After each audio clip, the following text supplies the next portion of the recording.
Jews have been told that we are ugly since the dawn of time. We're ugly on the outside. We're ugly on the inside. Whatever tropes have been spread about us. And I want to reclaim that.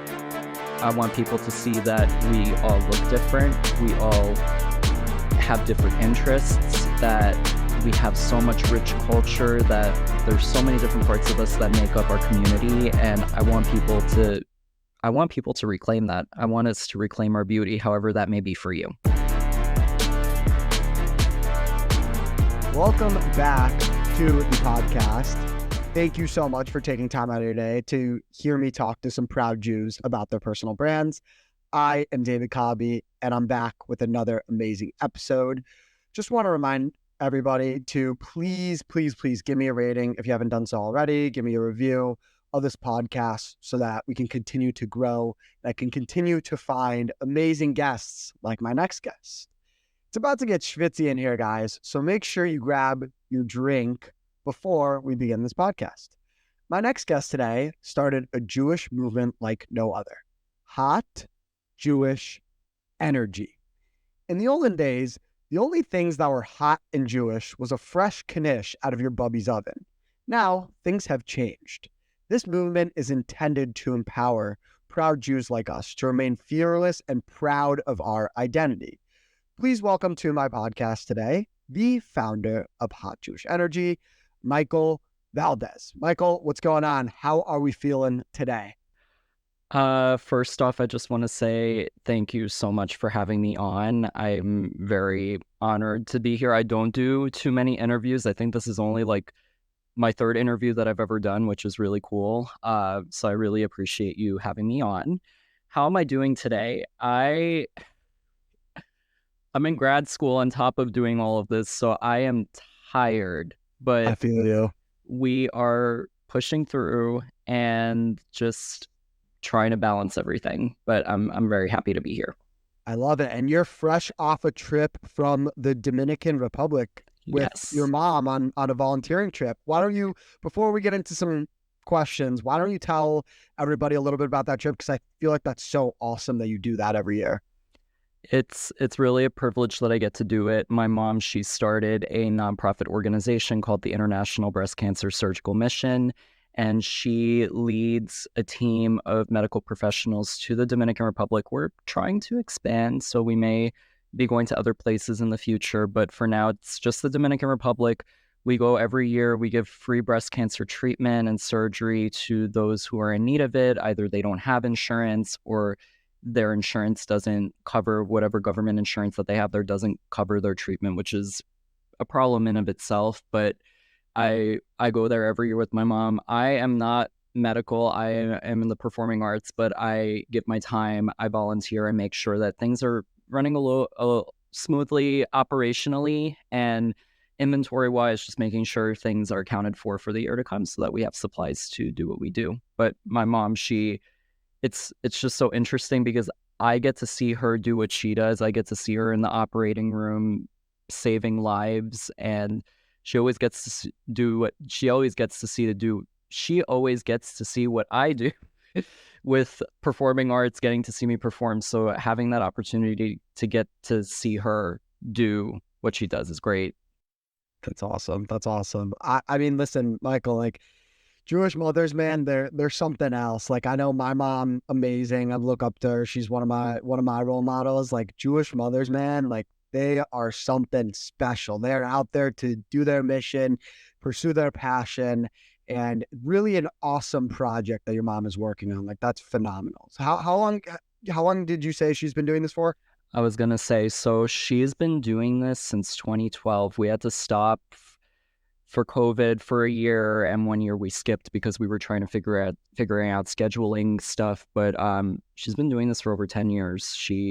I don't know how she does it. She also runs a practice on top of that. She's the medical director of a center on Long Island, and it's just I don't know how she does it. Amazing, yeah. Amazing. On top of being a mom too. Like, come on, like I still live at home, so she's a very very good mom. I can confidently say that.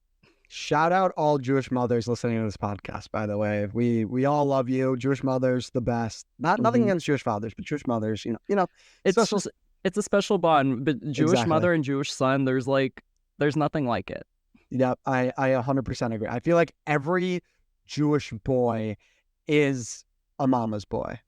I could be wrong, but like, I mean, you're not wrong here. I do love my mom. I do love my dad, my stepdad, but he's my dad. He raised me. My other dad, my I don't like saying biological father.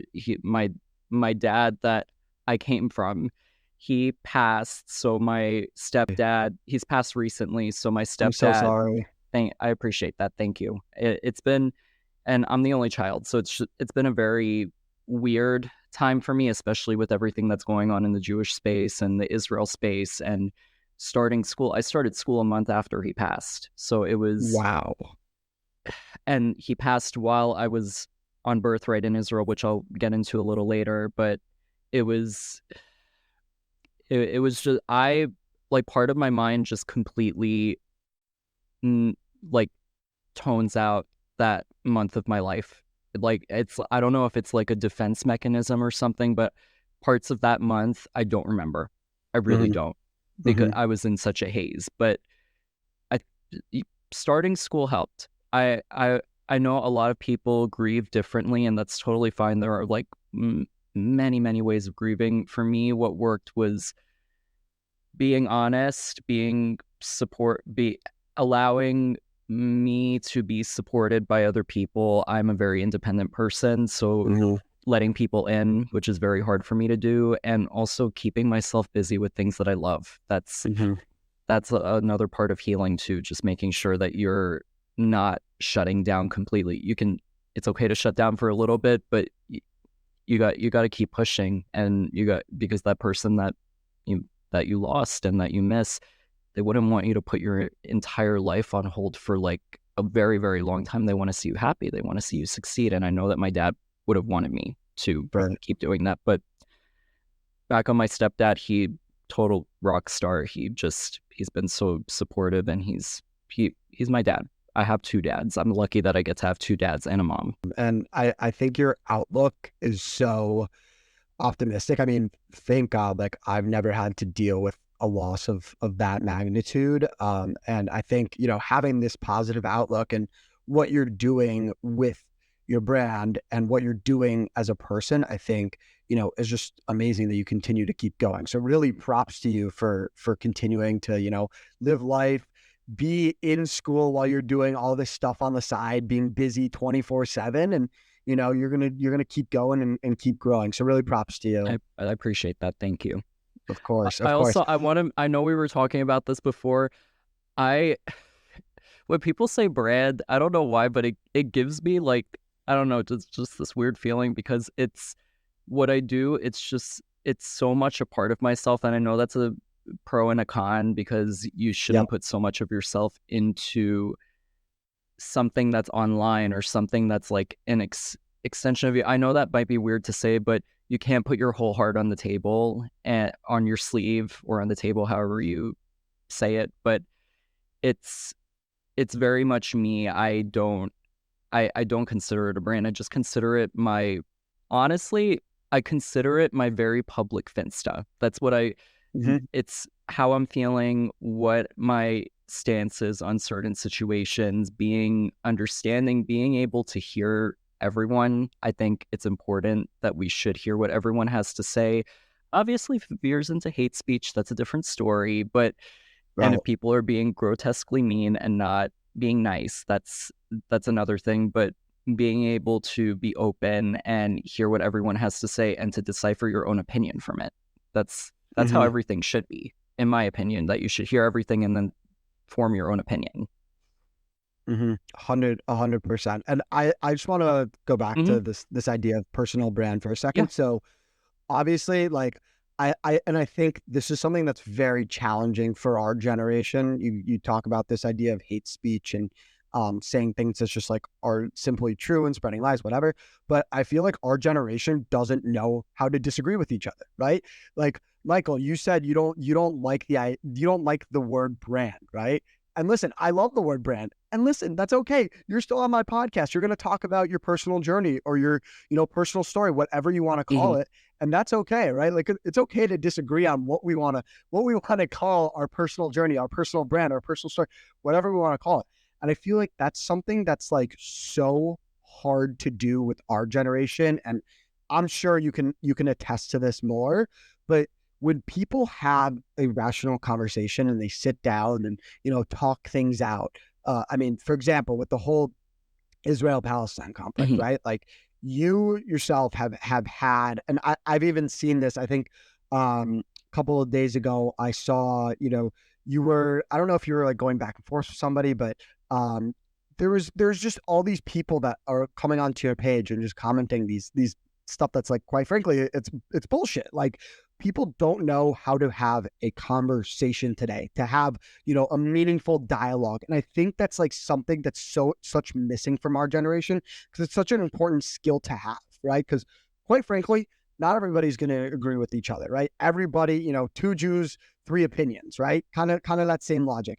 When you are having a conversation with somebody, especially when it's something Israel related, religion related, something that's emotionally charged, as I like to say, you need to have the cojones. You need to have the ability to disagree with somebody and have it be okay, right? Because we're not all gonna agree on everything. Yeah, no, I mean, whether it be Israel, Gaza, West Bank, Palestine, that whole region, there are so many names for that region, whether it be that region or even US politics, which I've seen, which I feel like that lens is being brought into this when it shouldn't be, because it's a different region, it's a different culture. So I I mean, I don't even subscribe to political parties. That's just how in the middle I am with things.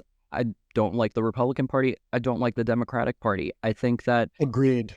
I'm a Agreed. registered independent, and I've made that very clear on my page, and people are still very shocked that I am, which is a little weird because I'm very much open to seeing both sides of things and forming my own opinion and forming my own logic for things. But that's how I am with the Israel-Palestine conflict too. I mean, I've had dialogue with people who have given me things that have made me think about things that have happened in the past. But my issue is when people limit it to 1948 onward. That's because there's like over 3,000 years of history in that land. When people make false claims that they're indigenous, I'm just like, nope, there's a difference between indigenous and native. You can Yep. be native to a Yep. land, but you can't falsely claim that you're indigenous. So Right. that's I try my best to correct people on that, to educate people on that. A lot of people just don't want to hear it, which okay, that's your prerogative. You can agree with what you want to agree with and not, but I think it all comes down with all of what's going on. I think it comes down to respect. And I think that, like you're saying, our generation can't have a conversation where we're disagreeing. And I think that stems from not having respect for each other. And Yep. I think, especially in the United States, with the political climate that we're in now, that's even fueled it more in this conflict. I think everything is connected in a way because it's the world. Everything is connected. I don't think one thing is exclusive from another. But besides that, respect.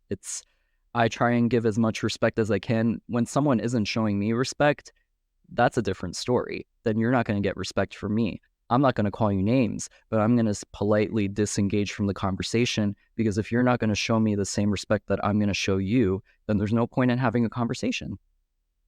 I don't want to talk with someone who doesn't value me. That goes on all fronts, whether it be dating, whether it be politics, whether it be anything. If you're not going to respect me, or if you're not going to at least take interest in what I'm saying, then I'm not. I'm out. I'm a head out. I I agree. I agree. I so wholeheartedly agree. People waste their time commenting on social media, and social media has just like blown this out of proportion. This idea of not respecting each other. Literally, I could sit right here behind my computer and insult whoever I want, and they can't do anything about it because I'm typing it from a computer or a phone or whatever. And it's just this idea of respect just goes completely out the window. because of social media and because of our political climate today. And it's so unfortunate that like I can't have a rational conversation with the majority of people that I talk to because we're taught. I feel like now it's second nature to reject and, automatically say, I disagree, like, and get all upset about, your opinion. Like, everybody is entitled to their own opinion, right? Yep. No ifs, ands, or buts. Everybody has their own opinion. Again, like I mentioned, everything's going to be different. So I just don't understand, again, how people get so worked up about somebody disagreeing with them. Again, whether it's an Israel-Palestine thing, whether it's a Republican-Democratic thing. Like, I don't understand how people get so worked up when it's like somebody else states their opinion. It's almost like when somebody gets upset, I think of it as kind of like a way of like, oh, they might actually think that like the other person's right?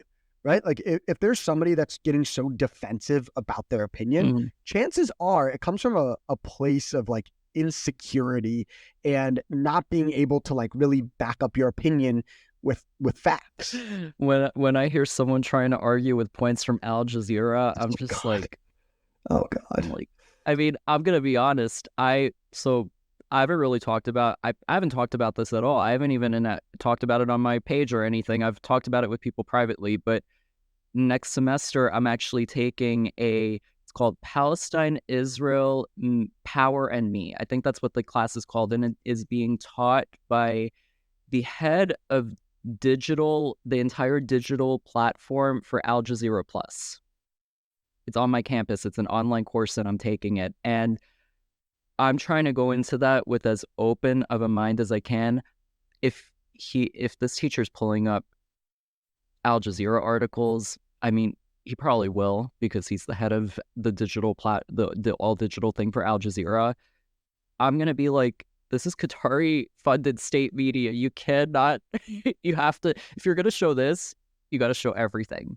Or if you're going to be biased and you're not going to want to show other biases, then you need to show unbiased news media because it's painting a narrative that isn't the full circle of everything. Right. I think my whole thing is also with the differing in opinions and history and story. I wish that people would understand that two truths can live side by side. I think that's also where the respect goes out the window and also where people are just not as empathetic. Like, I can acknowledge that there's suffering on the Palestinian side and in Gaza and in West Bank. The Israeli government's not perfect. I've criticized the Israeli government. I think criticizing anything that you love should be a priority because if you love something so much, you want to see it get better. So I'm not claiming that anything is perfect. Nothing is perfect. I've had very difficult conversations with people who have told me their truth, and I've looked it up, and some of the stuff is true. So, but a lot of the things that I have to say are true, and they're based in fact too. So I don't know. Back on that class, I'm just nervous to take that class, but I'm trying to go into it with an open mind. I've talked with my Jewish friends about it, and they're saying you are strong for doing that, and I definitely am going to have to build up my strength to be in that room because there are probably going to be people from SJP in that room and they very much know who I am. I'm very public about being on the board for my Hillel on campus and I am prepared to have to put people in their place if I need to. So you better watch out. I love it. Michael is about to listen. If I'm a person trying to have an argument with you, geez, God bless their soul. Like they're not gonna bless your heart. Yes, bless your heart. So I want to go back to this Hillel so you go to Manhattan, you go to the New School, and recently you guys just had a horrible encounter with SJP pro-Palestine protesters at an event that you guys hosted. Why don't you kind of talk about what events unfolded and what your biggest takeaways from that are? Definitely. I'm going to take a sip of water because this is going to be... I told you. Hey, listen, Michael, did I not say at the beginning of this podcast that it's going to get schwitzy in here? Like, we're going to have a conversation that's like tough, hard. Like, it is going to be a amazing full conversation. So Take your drink of water if you're already schwitzing right now. That's all I'm gonna say. Oh, I'm not schwitzing. I'm just gonna be talking, and I know it's gonna be a lot, but um, a full disclaimer, I was not there when it happened. I was attending the ADL summit at Javits Center that day, and part of me wish I was there with my board and with my Hillel members, but on the other hand, I was doing work that I needed to do for myself, education wise. I got to sit in on phenomenal panels. One of them by my friend Ben Freeman. He's just incredible, and I learned a lot from that day. When the events unfolded with the event, I was getting text messages from my board, so I was getting firsthand accounts of what was going on. And I think my biggest takeaway, because I don't want to go into details about it, if you guys want to learn about exactly what happened and what went down, it's all on the Hillel Instagram page. We're New School Hillel. We have the post about the evidence and our response to it. So if you'd like to do that, you can go there. And if you want to talk about it more with me and learn more, you feel free to DM me. But my thing is, you are fully entitled to your right to free speech, especially since the New School promotes free speech, freedom to protest what you want to protest. On that day, they crossed the line. It really did. We had, as Hillel, we had been more than respectful to the other clubs on campus. We did not protest any events. We did not ask them to shut down any events. We let them do what they needed to do for themselves, and we just sat quietly and did our own thing. But on that day, it really showed us the relationships that we have on campus and what relationships we don't have. It also made it clear to us that these people will do anything at any level to make people afraid. They antagonized us. They disrespected us. It's just disrespect all through and through. And it went as far as them following people down the street, filming them, screaming baby killers at them. And there are videos showing that. So what I took away from it is that when it gets to that point, you can't just sit back and let things happen. I think we're definitely, I'm so proud of how we responded to the situation. I'm so proud of how we went forward on the situation and what we're doing, especially with the campus security and our relationships with faculty. I think that it made us even stronger, and it made us even more grounded in our stance of speaking for the truth, for our truth, and contributing that to the whole world of truths that are being presented. Made us very grounded in our stance for Israel, that we support Israel, the right to defend herself. We fully stand by the hostages that are being held right now currently in Gaza and the women who have been assaulted. It just made us more grounded in what we were already standing up for. And I think that I'm really sad that this situation unfortunately happened, and that we had to Listen, it was very difficult to see. I think if there's anything about the Jewish people that I've learned, that my friends have learned, all the holidays, Purim, Passover, you name it, like, they tried to kill us, we won, let's feast, Yep. Literally, like what Kelly Clarkson says, what doesn't kill you makes you stronger. Really, it's so, when people try and silence the Jewish people, it doesn't go well every time. It does not go well. Like, yes, you can have your opinions about what's going on with the Israeli-Palestine conflict. That's totally fine.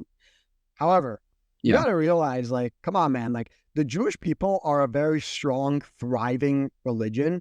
Keep in mind, the Holocaust was a short, 80 years ago? Wasn't that long ago, 90 years ago, however long it was. But there's still these ideologies of, like, Jewish people don't deserve to exist. Jewish people are the devil, right? And this has just gotten seeped into our society and made it so that, like, people have been able to, like, infiltrate, now politics with this. They've been able to use Israel the biggest issue is that they've been able to use what Israel's doing as an excuse to be anti-Semitic. And it's just like ridiculous. Like, A, you're wrong. B, this is only going to make the Jewish people stronger. It's just like time and time again, you hear these stories about what's going on at, the new school in Manhattan, right? I've talked about this on my podcast before. New York, probably the biggest populated state of Jews. Manhattan's like 10% Jewish or something ridiculous. So it's just like, it's so horrible that like we still have to go through these events time and time again. We're scared time and time again. And at some point, it's like, we're going to be numb to it. Like, no matter what you do to us, we're going to be numb to it. Like, it hurts in the moment and it sucks. And like, it's very, very scary, but they're not proving a point. They're, if anything, like they're making our cause stronger, right? They're not helping anyone. they think my thing is, people say, oh, from the river to the sea, yada yada yada. Okay, at this point, they've tried making a point that, oh, it's not about eradicating the Jewish state, yada yada yada. And I'm like, whatever, say that. Once you go into screaming intifada, that's blatant. And they were saying that. And I was like, what? It's one thing to say that thing, like, okay, I'm used to that.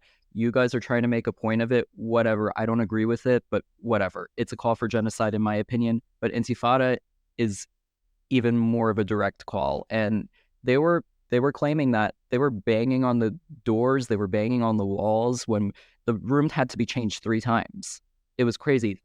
In my opinion, I'm just speaking from my own point of view, this felt like Cooper Union Part 2. That's what it felt like. And it was, even though I wasn't there, hearing the accounts from my board and the members that were there, they were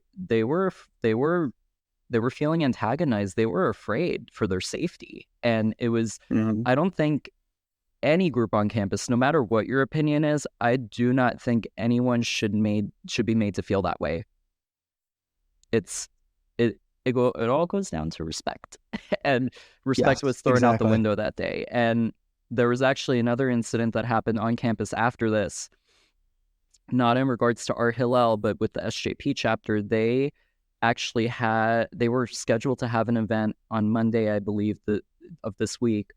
And it was a call to learn how to resist whatever. And they put the Hamas logo on their poster. No way. Yep. It wasn't on the posters that they posted on campus, but it was in their social media post, which is a New School affiliated account. And their event got canceled, obviously, for very obvious reasons. And they decided to do a sit-in in front of the university center. And nothing could really be done about it because they weren't blocking the entrance. People could still get in, but they were causing disruption. And at this point, I have no idea why they're still being considered a club. I mean, they're literally recognizing a U.S. recognized terrorist organization as a form of resistance. That's just a going against U.S. law. Like, you know what? I think this is an example of bad acting, and it's kind of funny because like these people are at the new school, right? These people are at the new school, the premier acting school, and they're all terrible actors. Yeah, and they're terrible actors, right? Like this is pathetic, honestly. Like, can you not do a better job of like acting and like, like putting the Hamas logo on your flyer? Are you kidding me? I think it goes down to intelligence and critical thinking. Actually, no, not intelligence, because they know what they're doing. I think it goes down to critical thinking and thinking logically, which is something that a lot of people don't do. They don't work through things. They don't think of, oh, why is this happening? Let's get down to the root of it. They just go immediately to the last resort. And they don't, there's no critical thinking. And what they did was just, honestly, it was dumb. And so dumb. I can't help stupidity. That's just, but it's terrible. Yeah, it's really bad. But ironically, on the performing arts side at the new school, things have been relatively good. I have to say that I personally have not had any issues, maybe one or two things that happened, and it was unfortunate to see. But for the most part, it hasn't been that bad. I think really the main campus has been suffering. I think the undergrads have been suffering a lot on the grad front. I haven't really been seeing anything, thankfully. My building that I'm in primarily is one of the least known, least used buildings on campus. So I put up Hillel flyers in it. They're still standing there almost a month later. So happy to see it and that no one is having a problem with it. I love that. Yeah. Before we go more into your time at the new school, I feel like we have to backtrack a little bit and talk about your acting and singing career. I want to ask you, acting and singing, that's a very kind of niche, so to speak, right? It's niche kind of passion, right? And for you to be pursuing that for a graduate degree means you're very serious into it. And you're also clearly a good enough actor to get into the new school. So I want to talk about your young acting career. What brought you to becoming an actor and singer? When did you know you had the talent and skill to be a really good actor? So you're one of the very few people that has actually asked me about this, and I'm happy that you are, because I never really get to talk about this part of myself. So aside from my page, I'm an actor, I'm a singer, I songwrite a little bit, I'm more of a lyricist, I'm working on my composition, but I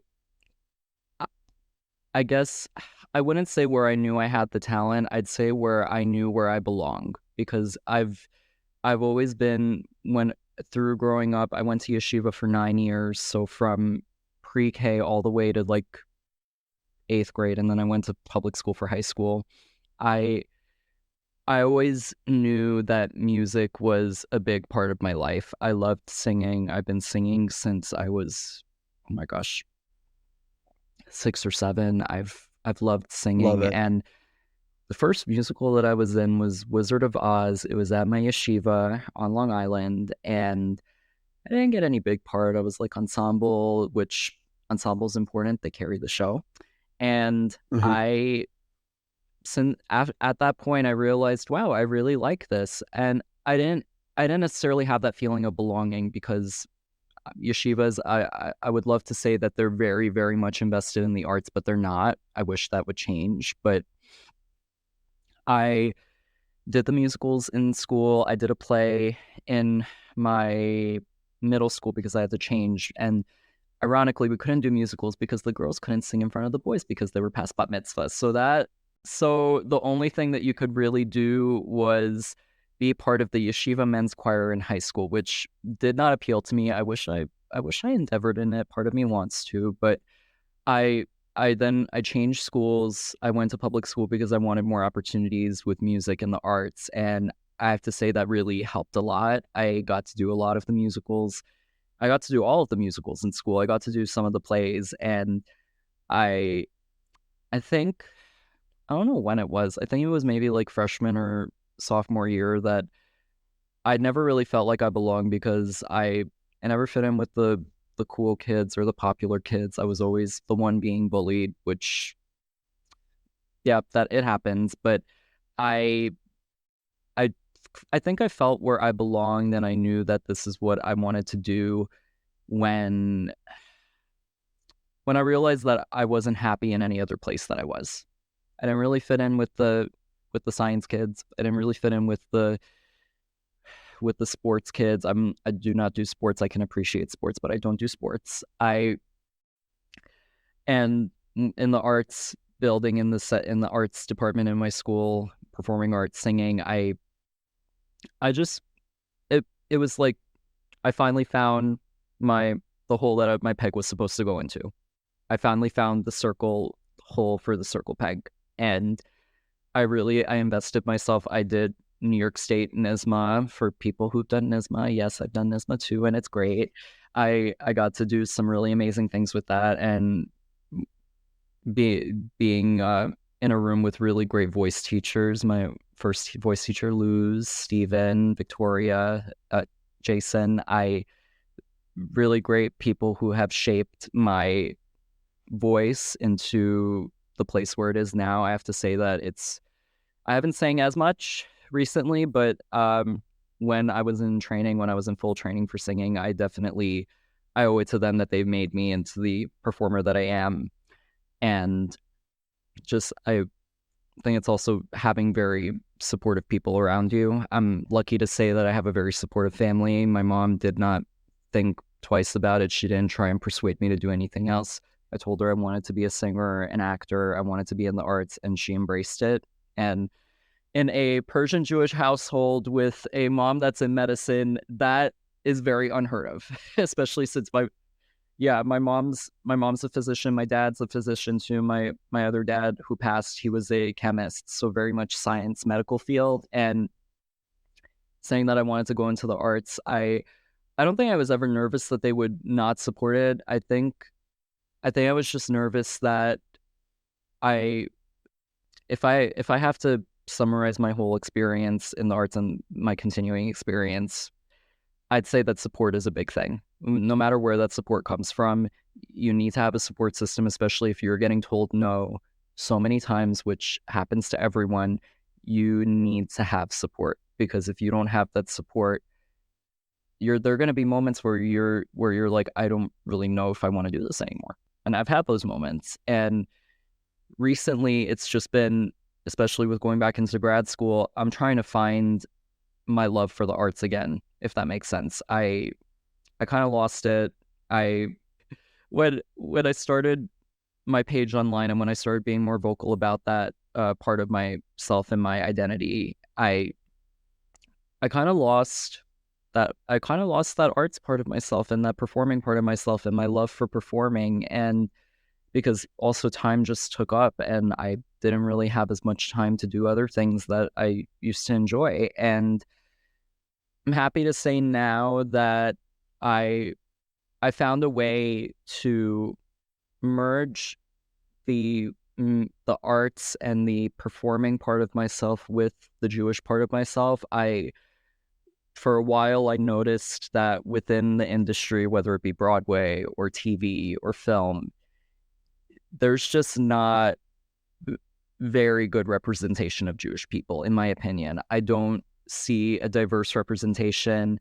It's either a movie about our trauma or it's a movie about bagels. I don't see anything else. I don't see Mizrahi stories. I don't see Black Jewish stories. I don't see Asian Jewish stories. I don't see Hispanic Jewish stories. I don't see any stories about minorities within the minority. All I see really is, and I kind of blame it on American culture. I see a whitewashed version of Judaism, and it's very much taking Ashkenazi culture and whitewashing it, it takes a lot of effort to do that because there's so much diversity within the Ashkenazi community and the Eastern European Jewish community. And to take that and amount it to just our trauma and bagels, which are talking about our trauma is important, and bagels are phenomenal. I love bagels, but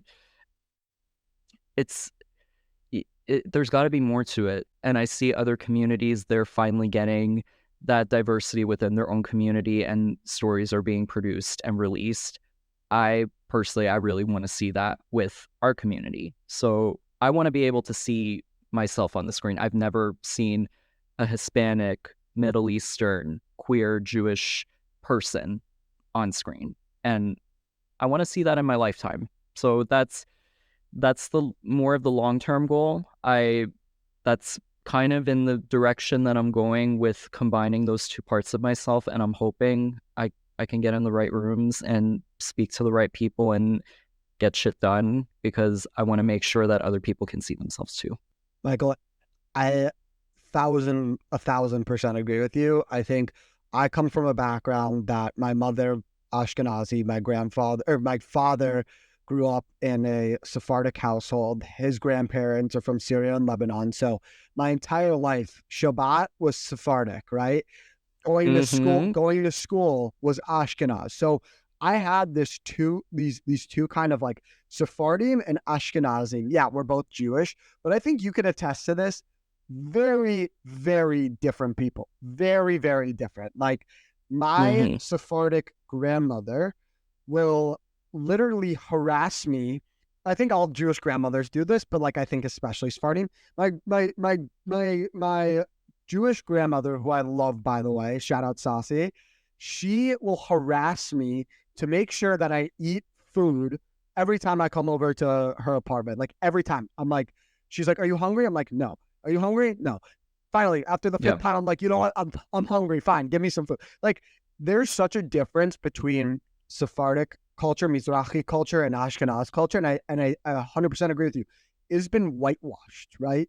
Ashkenazi Hmm. culture, and it makes sense, right? Like Ashkenazim are the majority of Jews that are in America today, and you know, Yeah. like you, And tend to be more white presenting. With that said, there are Ashkenazi Jews who are black, who are yes, tan, who are of color.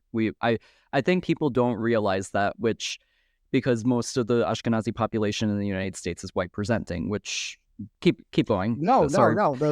Listen, the thing that like I think you are getting at is there's not enough diversity in how Jews are represented in America, which goes back to this entire problem of like, oh, Jews are white, therefore, like, they're the majority. Oh, we can, we don't have to have sympathy for them when Yeah. Hamas is attacking them. It kind of goes this idea is kind of like all intertwined, and I just think that like, it's just ridiculous how people will say, oh, Jews run Hollywood, blah blah blah, but really I'm sorry that we created Hollywood and we gave America another means of yes. income. That's my response. Yes.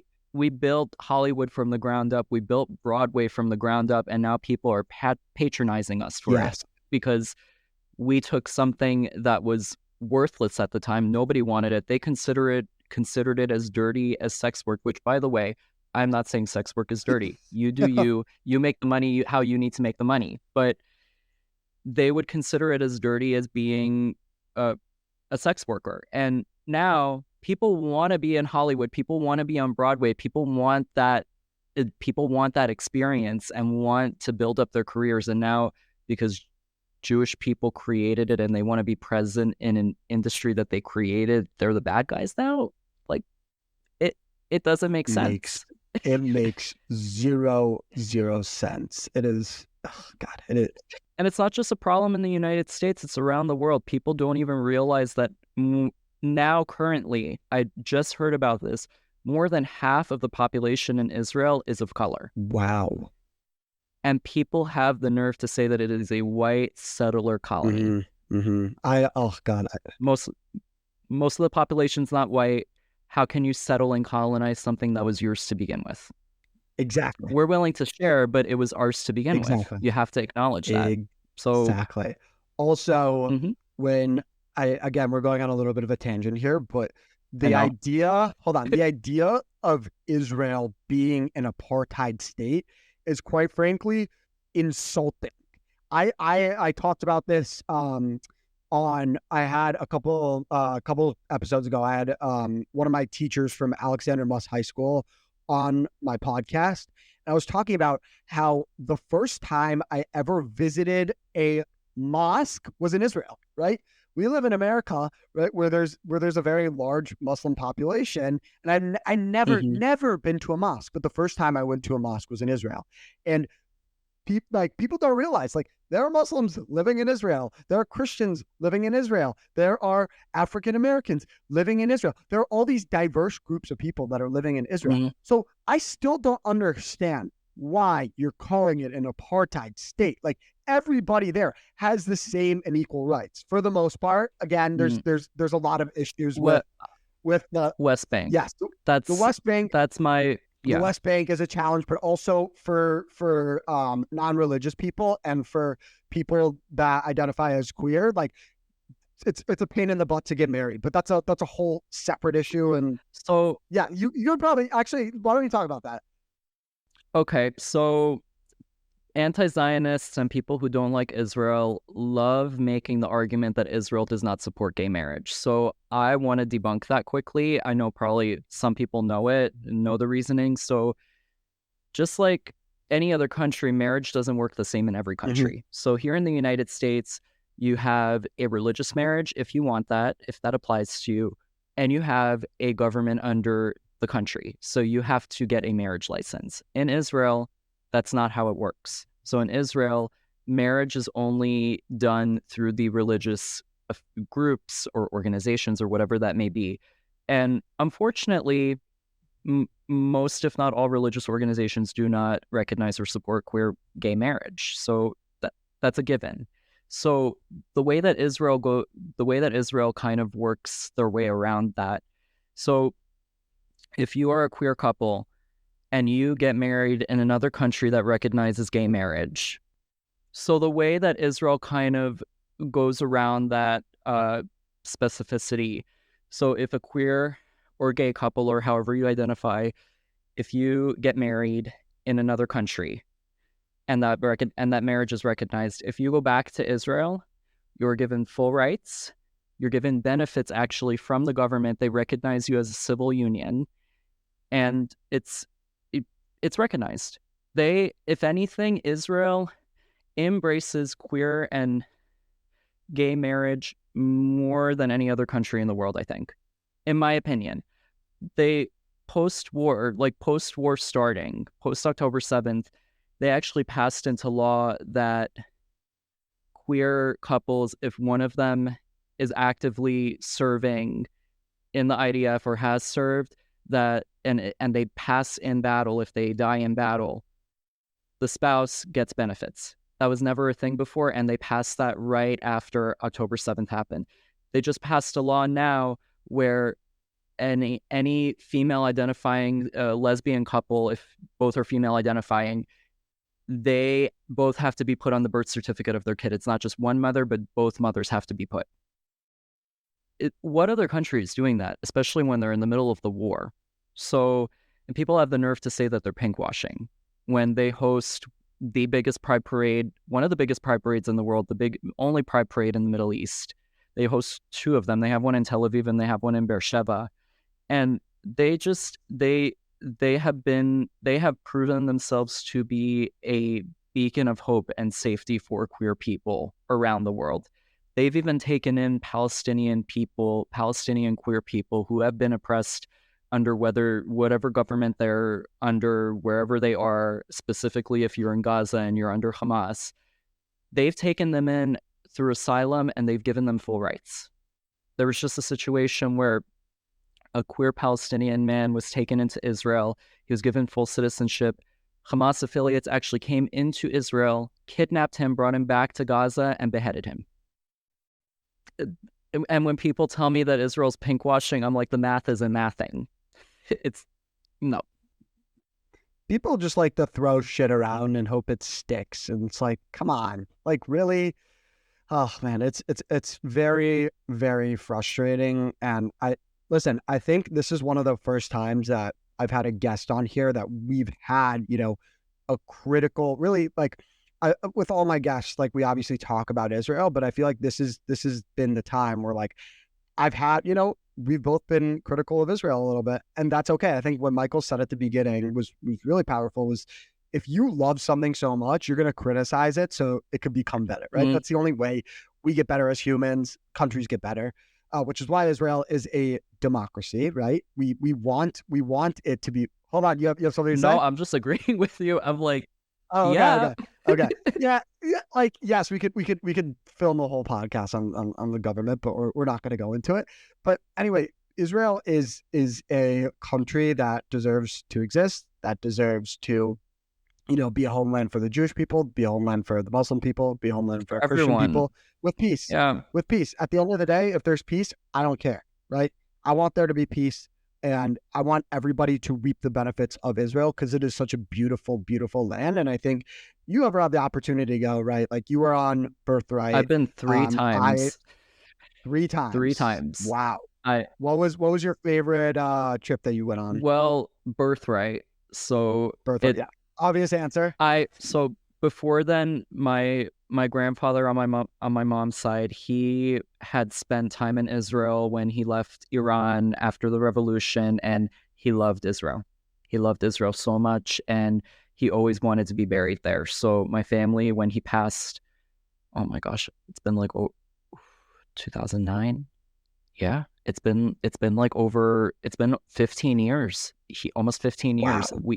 We buried him in Israel. He's buried outside of Yerushalayim, and we went for the first yard site in 2010, and then I went back in 2017. Usually, it's like an interesting thing in my family. Usually, when my grandfather starts coming in my uncle or my aunt's dreams, that's when it's time to go. Because usually, like, my uncle will call my mom, and he'd be like, "Yeah, Baba just came into my dreams. I think we need to go soon."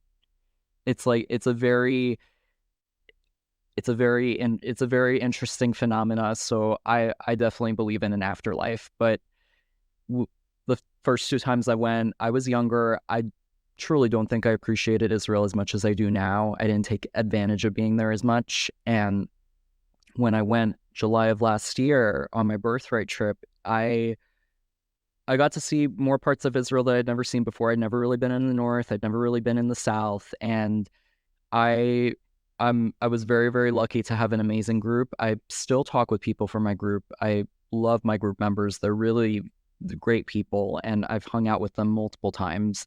So a lot of us live in the city, and I all I have to say is that me visiting Israel in the time that I did with my birthright trip, it really gave me perspective into everything that's going on. I got to see everything with my own eyes. I had been speaking in favor of Israel and being vocal about being Jewish and Jewish culture for over 2 years at that point. And the primary reason that I decided to go on that trip was because I needed to see everything for myself. I felt a little bit detached because I've been talking about everything so much, seeing it from an American lens, and I never got to fully understand everything. And I thought, I need to go. Like, I need to get on this trip. I need to go. And it was at the time where there was like so many people trying to get on this trip because it was like the first post-COVID fully trip, whatever that means. And I remember the website crashing like 3 times. I was also trying to get tickets to Parade that day, Parade the musical on Broadway, and I was like, if I don't get both of these, I might cry. So thankfully, I got both, but it was a great day, and I I just I it made me love Israel even more. As simple as it sounds, probably one of my best memories on that trip is going to the hotel, and I've been twice before, but I never I never felt that like out of body feeling until the third time that I went. It was like it's like an aura or something. I don't know how to describe it. It's like my soul was getting rooted into the ground. I'd never felt that before, and I was feeling it, and I was like, wait, this is weird. What's The hotel, oh my God, it is such a weird like place. I think every time I've gone to the hotel or like whatever, I get that same exact like aurora kind of feeling. But and going back to your point about your grandfather being in someone's dreams, like I think that's like something that's Sephardic, because that's also happened to like relatives of mine, where like my grandfather, who I was very close with, he has the same exact name as me, he appeared in like my relatives' dreams, like my cousins, my uncles and aunts, and like it's something so significant about Sephardic culture. Like we have like some sort of like superstition and like some sort of like appreciation for like things that are like out of the ordinary. So when you were like telling that story, like I was getting That's goosebumps. I was like, oh so my God, this literally interesting. something so similar happened to relatives of mine. So it's just crazy how, you know, we Sephardim, right? We have, again, going back to what we were saying earlier, we have such a different kind of like outlook and perspective on Judaism than an Ashkenazi Jew. And I just think it's very cool to kind of like highlight that, right? Because it's really not talked about. No, and I personally think the food is better, but Oh, oh, oh.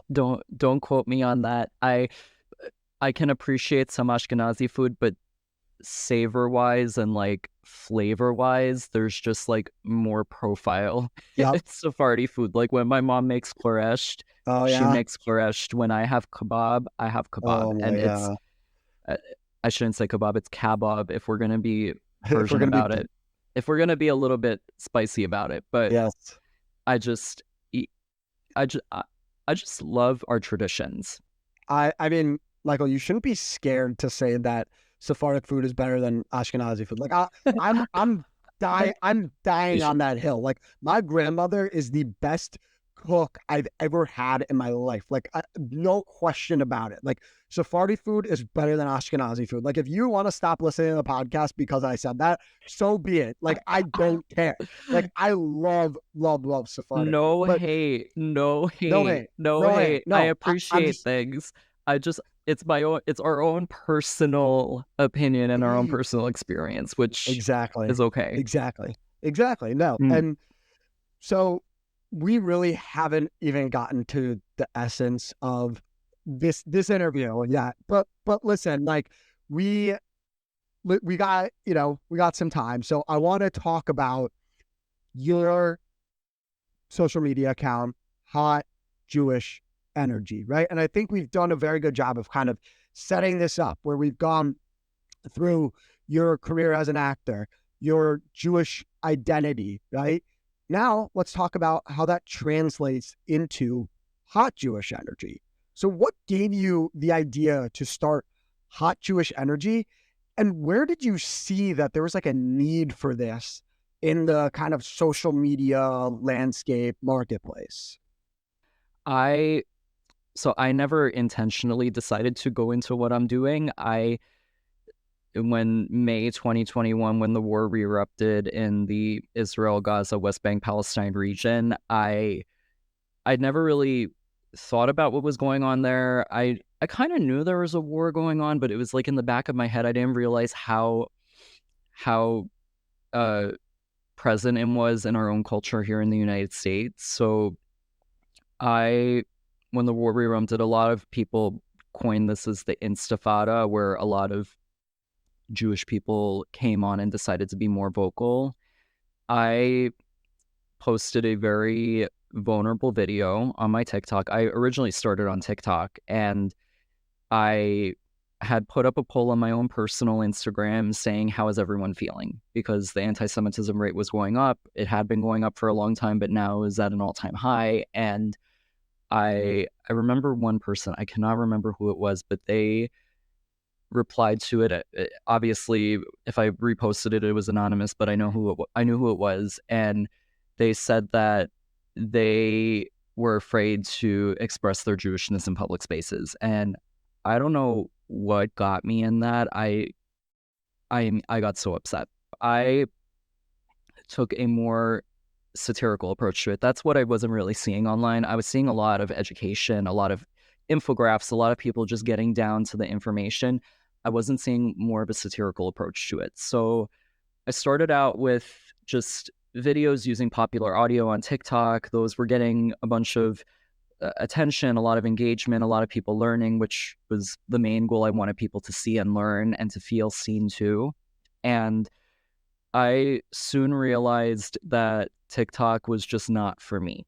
It was it was very limiting content wise. You can't post photos really. It's limited to videos. They punish you if you don't upload a video that's over 1 minute. So I I got off TikTok relatively quickly, and I started migrating over to Instagram, which I saw as something that I'm not really going to build an audience on this. It's so tough, and I don't even like saying building an audience, finding people who think similarly to me. And I got on, I initially had it as a page called Jews Against Anti-Semitism, which did not see as much engagement as I would have liked it to. And it was over the summer. It was just a random thing. I think Hillel was doing they were doing a hot Jewish summer campaign trend.